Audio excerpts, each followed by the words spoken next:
large number of young students and young scholars.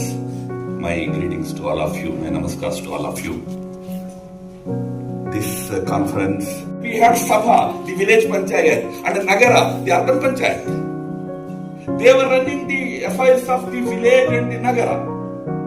We created an internal commerce system through fairs, through festivals, through pilgrimages. Internal commerce we created. We were running the society. We created education as an independent pillar. We created 14 big universities in this country. Vikramshila, Takshashila, Nalanda, so many such universities. Kanchipuram those days used to be the biggest education center in our country. Kings were only patronizing them. Kings were not running them. Because we never believed that man is inherently bad. We believed that Amrutasya Putra, give him certain value system, he can run his affairs. Why I am giving this lot of historical background is, when you talk about political systems, you have to ponder over, are we looking at certain original ideas? India became independent in 1947. We very easily, while talking about decolonization and all that, very easily adapted to a colonial system, a very colonial system. We have not changed anything. You know that proverbial rulers are coming. That's the only change that has happened. We adopted the same parliamentary model, same Western institutional models, same bureaucratic system, everything we adopted. Am I suggesting they are bad? No. Are they the best? Jawaharlal Nehru's famous statement, remember, democracy we accept because that is the available best. Once he was asked what is the best, his answer was yet to be invented. We took the available best from the West. But do you know, there were dissenters at that time also. Dissenting political philosophers were there. I quote of your time. First was Aurobindo. Aurobindo said no. Look at a supramental state. This was his statement. Supramental state, not democratic state. No, what was supramental state? A supramental state or supra-spiritual state was one where people would not be picked up through election, but through contemplation, through consensus. There won't be debates, arguments, majority vote, minority vote. There will be silence, through which an opinion, a consensus is built. That's what is described as supramental society. Now, one may ask, sir, is it possible? Can you create such a society? May I ask you, you go to any big religious order in our country. You remember it, religious orders in our country are not small. They are bigger than some of our states. In India, there are 11 states whose population is less than 1 crore. 11 states. I can tell you, there are a dozen sadhus, sons here, who have a following of more than 1 crore. They are bigger than Indian states. I come from RSS. One organization which has 50 million people as its subscribers, as participants. Much bigger. Does the election happen there? Do you say it's not democratic? You go to any religious mission, any order, it's picked clean. There was no Swachh Bharat Abhiyan in that ashram, but it is clean. Why? Because there the debate is not about rights, it's about duties. An IAS officer goes there, he takes out a broom and cleans his area. Because Guru said it. Supramental states, supra-spiritual state is not an impossibility, but we never bothered to contemplate on that. We found an easy way in democratic system. I am not at all suggesting democratic systems are bad, best available systems. I quoted Nehru. But the best is yet to be invented. Gandhi took it forward. Gandhi, when he was asked the same question about what will be your idea about independent India, his simple answer was it will be Ram Rajya. In fact, in Harijan he writes, he explains, by Ram Rajya, I don't mean a theocratic state. What I mean is the weakest shall have as much power as the strongest. That is my definition of Ram Rajya. No, Gandhi, in 1946, when United Nations decided to create an organization for human rights, United Nations Human Rights Council, UNHRC, one letter was sent to 50 eminent people in the world, asking them to recommend what all fundamental rights should be made a part of the International Human Rights Charter. One such letter goes to Nehru. Session Chair, Dr. M.P. Singh, my very distinguished friend, Senior Professor Vinay Sastry. He has written a foreword to the collected essays which Ajit Balaji Joshi and she had written for me. So thank you very much for being here. My very dear friend Rekhaji Swadeshi was conducting the program so well. It's a challenge to speak after, two very eminent speakers have spoken, and when you're the third speaker, many of your ideas have already been taken over. So, but that's the way things happen.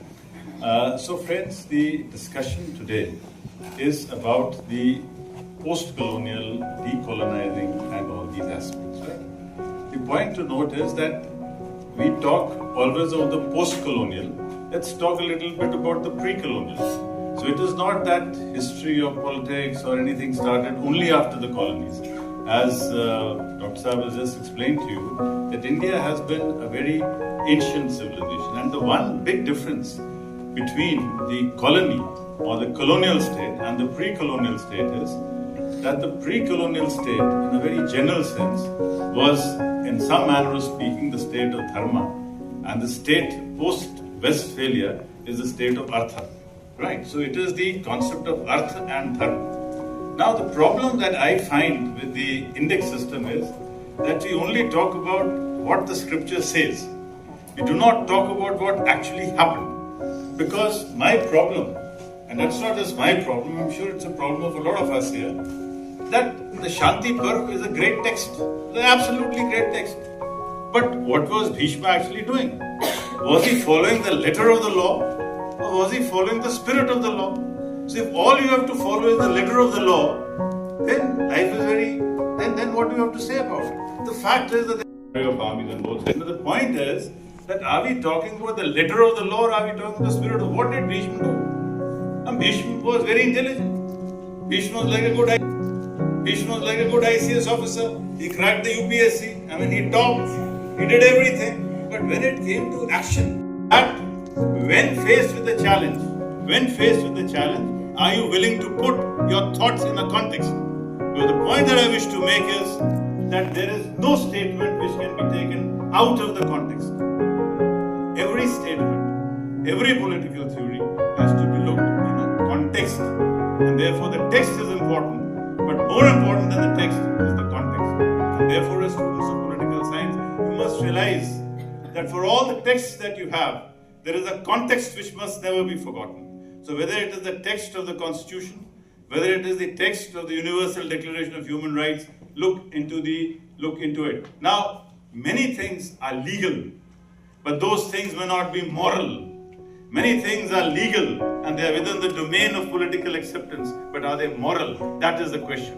How do we study our election? Do we study our elections? And that's a challenge for students and teachers of political science. I'm very glad that today Professor Rekha said the funds which are technically allotted to him or her. We all know it. So how are we going to study elections? Are we going to study elections formally? Are we going to study elections from the view of the Election Commission of India? Are we going to study it from the point of view of technical violations? Or are we going to study it from the point of what actually happens? And that is what brings us to the looking at things. And the people have a different ways of looking at things. And it is impossible for the state to think like the people think, because there is a paradigm of the state. For 36 years I have been in the IS, so I know what it is to think like a state.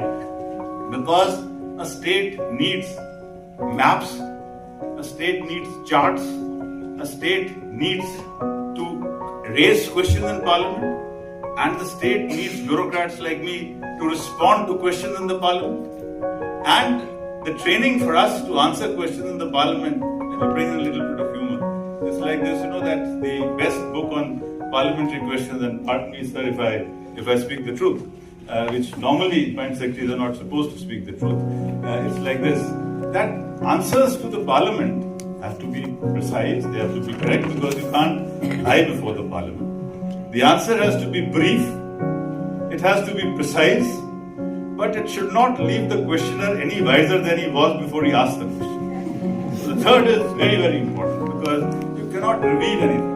Now, the point that I am trying to say is that our challenge today in political science, therefore, is to see practice before we address theory. We have to derive our theory from our practice, understand the method from the practice, and then get into the theory. Because why has James Scott become James Scott?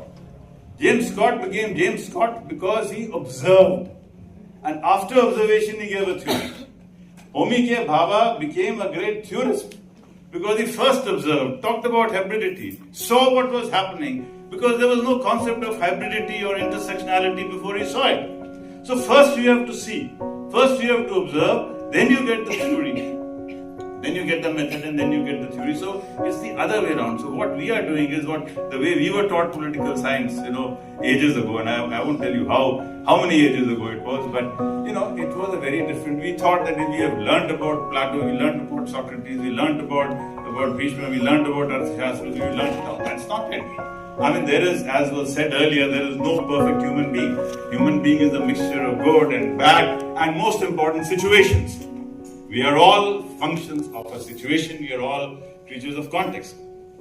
Because I also want to bring in 2-3 other points. First is 3 great philosophers from India. You have the Shanti Parv of Bhishma, where there is dharma, but not too much emphasis on earth. There is dharma, focuses on dharma, but there is little emphasis on earth. I would say that as far as Chanakya was concerned, there was greater focus on earth, because dharma is there, but the state is more important. And then we have the example of Emperor Ashoka, who only focused on dharma and gave up earth. So it is the balance between dharma and earth. It is the balance between the two which will create a state and society in which both are powerful and both have the ability to control each other and both have the ability to get along with each other and disagree with each other, because disagreements are as important as agreements. And the one great thing, in fact, when we look at the Indic civilization vis-a-vis the Chinese civilization, the one major difference is the fact that in the Chinese civilization you are asked to obey, you are asked to follow the leader. And that's why it's easy to follow Deng Xiaoping or Mao or the present ruler. I mean, no questions are asked. When Mao was there, Mao was right. The next one was there, he was also right. And now there is another one, he is also right. But we have been taught to question. And that's a very great thing. We've been taught to ask. We've been taught not to accept without questioning. And I think that's the beauty of our society. That's the beauty of a civilization. That's the beauty of a country. I'll not take too much time because, we already 20 minutes past our schedule. But the thoughts which I leave, that we have to understand the nature of power. The center does not want to give power to the states, with all due respect, sir. The state does not want to give power to the districts. Because if the mayor of Mumbai or the mayor of Calcutta was autonomous, people would know their names and not the name of Fadnavis or Mamata Banerjee. Because the mayor of Kolkata. Canada has cultural and regional diversities, much like India, which United States lacks.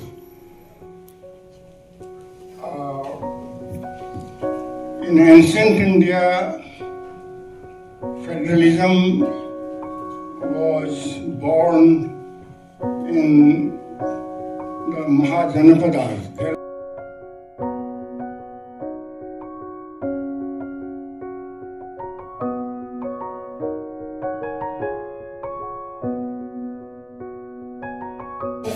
Centric philosophy. We were cosmocentric philosophy.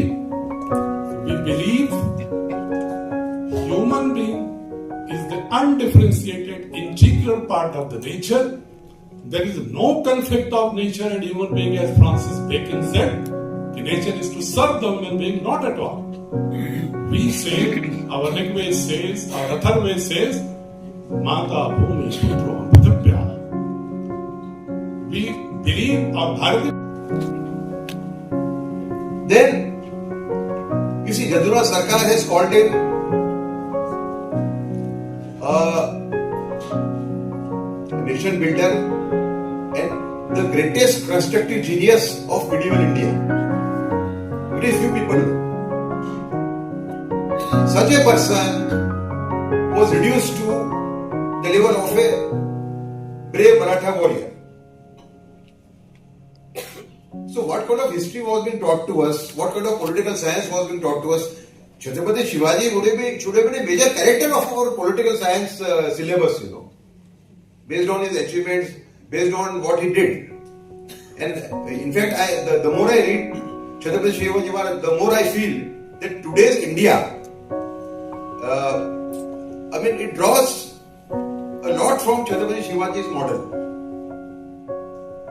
Whenever he used to conquer a Muslim area, he never did the same things that Muslims did to Hindus. His kingdom was free from a religious bias. Comment very deeply about the conversation, and I'm very much more knowledgeable people who are present on the dais. I will talk about something more fundamental, I think, and I think all of us, especially the youngsters who are starting their journey in academia, I think we need to be honest with ourselves as to where we are going in terms of higher education and what the challenges are in terms of whether the decolonization process happens or it does not happen. A lot is contingent on the kind of architecture that we are creating, and if that architecture is sustainable, let's start this conversation by also being honest and true to ourselves, because we are all scholars here. I think the real purpose of this conversation is actually to ask you to invest your time and effort in doing something which is concrete, which will stand the test of time and is not simply juxtapose this reality. So I think the reality is that India is a very optimistic country. India is very confident about the future. You go to Europe today, you find a despondency that is unbelievable. But you come to India, despite all the challenges, our air is not right, our water is not right, but we are very optimistic about the future. And I think that's our strength.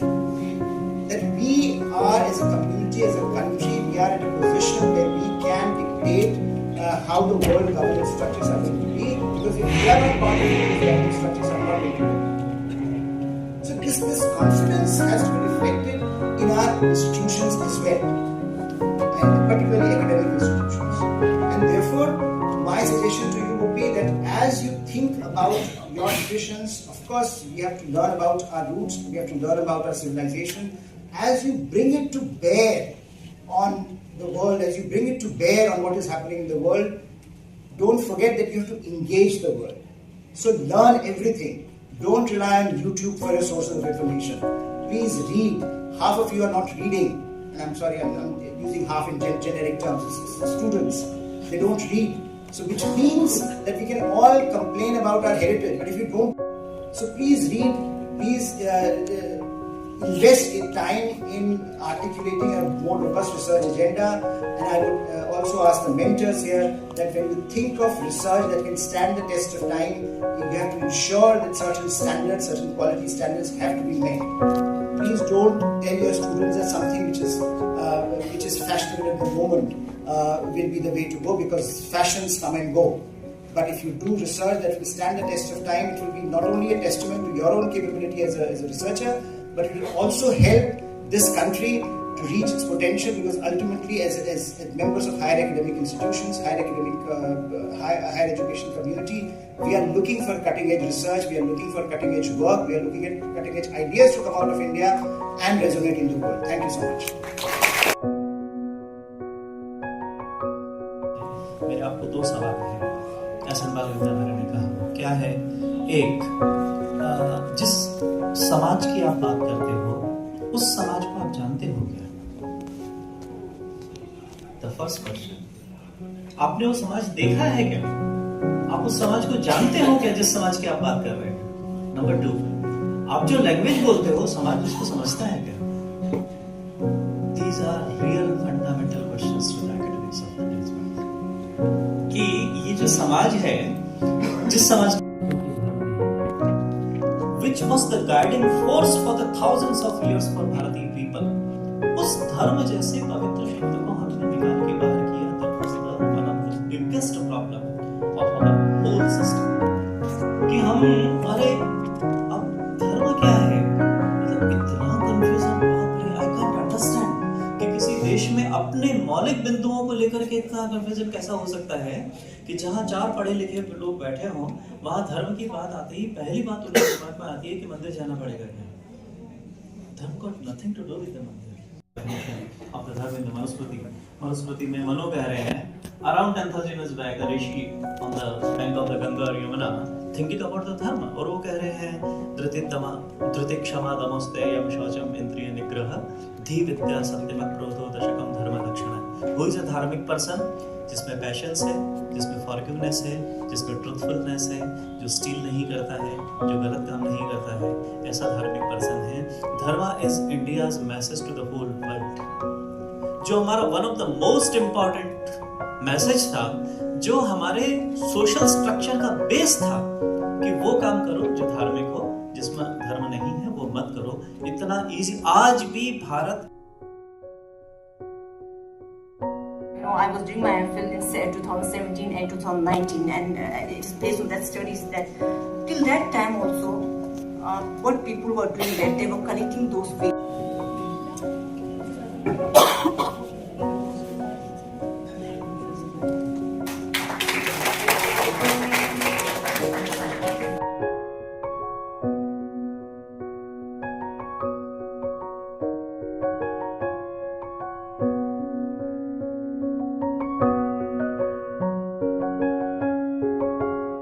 I would like to share some of my ideas on the foreign policy and with respect to West Asia. And today, everyone, like if you see any magazine, everybody is discussing, debating in the parliament. We are debating about the approach India has taken on West Asia. So I take the privilege to share some of my perspective on this particular issue. To begin with, I need not to tell that West Asia is more than a gas station for India, and we have a lot of vital stakes in West Asia. And we are again witnessing a movement where it appears that India's foreign policy in the West Asia has very clearly shifted towards the West, towards the Israel, towards US.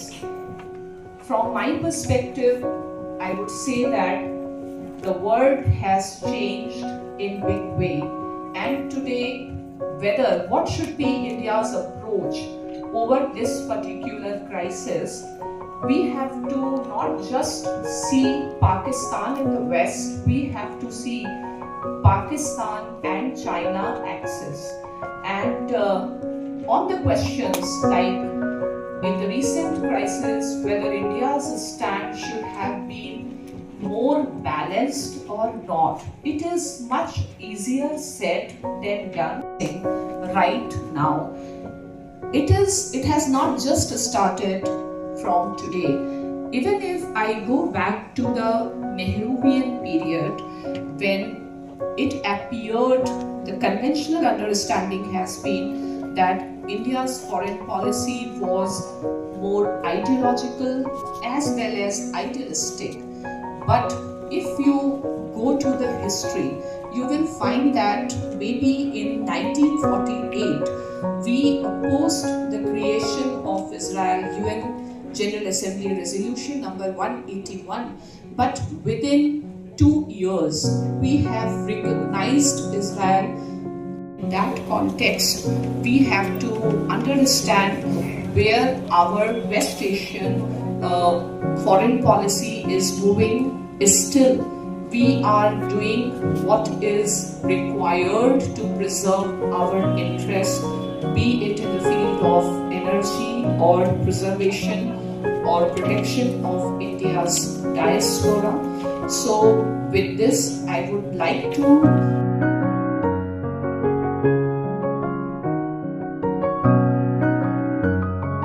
this position of India clear that we prefer dialogue, diplomacy. Has taken any clear-cut position, right? India has been consistent in its policy. India has not really supported Israel. India has not supported what is happening in Palestine or like that. India has basically supported Palestine. India wants a peace there, right? I think the best thing for India, to my mind, is that India and what India is doing, Indian state is strengthening itself. You must be reading a lot that India is going for military hardware. Yes. So this post-Trump world has taught us that if you have the hardware, if you have the military might, you are in a good place. Yes. That is what it is. That is their thing. And in fact, in a war, nobody really wins the war. Everybody is a loser. And India has always understood it. And politics and constitutional governance. His work engages with institutional design and democratic transitions globally. I'd like to join the previous speakers in thanking and congratulating the organization committee for this conclave. I think it's very impressive what has been put together. I have in previous years organized similar conferences, so I know how much work and dedication and, let's be honest, also frustration goes into putting the panels together, organizing rooms, arranging the catering, coordinating with the keynote speaker. Now I'm on a fine balancing act for two reasons. The first reason is I will slightly disagree with the previous speaker. As a political scientist and Democrat, I think it's very healthy. Democracy lives of diversity of opinions. But I do think India should take a greater interest in the wider world and should be more proactive. I will come to this at the end of my presentation. Challenge, or a little bit, in a difficult situation, because I will talk about what India should do. And as one of the sub-themes of this conference is decolonizing political science, as a white European man, I'm very careful in telling Indians what to do. The history of my own country, Germany, tells us that whenever Germans try to tell other countries what to do, that does not end well for other countries, but even worse, it does not end well for Germany. So, my ambition, of course, is not to tell India what to do. I think India has many amazing scholars, intellectuals, think tanks. One of them relates to how much Congress members can get paid. So we can also think about the usefulness of the members. When we go back to the discussion on federalism, usually in the literature on federalism, we distinguish between three traditional waves of federal countries. And the first one, here is where my story starts, is with the oldest federation in the world. That, until the current president came to power, was also the oldest democracy in the world. The current president is possibly trying to change that, but that's a discussion for another day. The United States Constitution introduces the principle of federalism as a principle to divide power between the union government and the states. Until today, the US federal system and the US Constitution remain the most important inspiration for literally every country that either has or is considering adopting a federal system.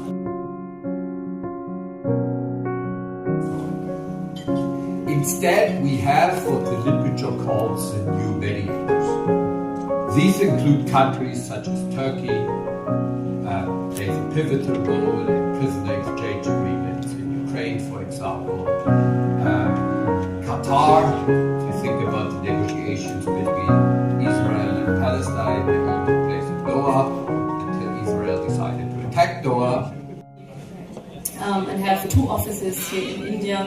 And our key work, to break it down very simply, is building bridges between Germany and India, and fostering by doing so also academic cooperation, for example, on topics like federalism. So that's actually a key topic for us as a foundation, as a political foundation and think tank that we work upon worldwide.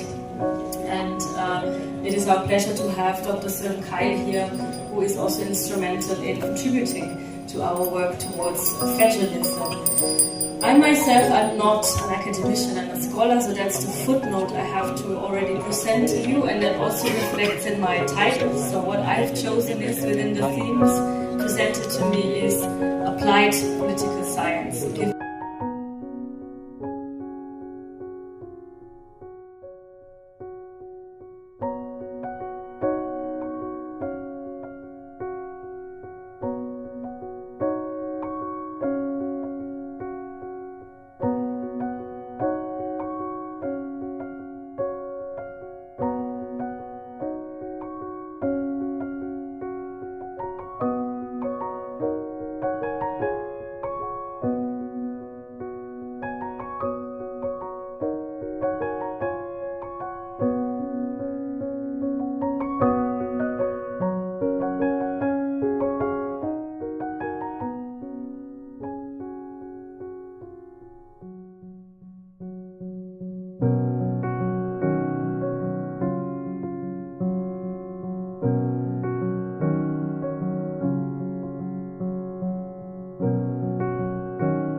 It was simple yet ambitious project. It was to create, a platform where scholars, practitioners, administrators, and students, they could engage in meaningful dialogue on the evolving challenges of politics and governance. Now, looking back at the deliberations of last 2 days, I believe we have taken a significant step, towards that goal.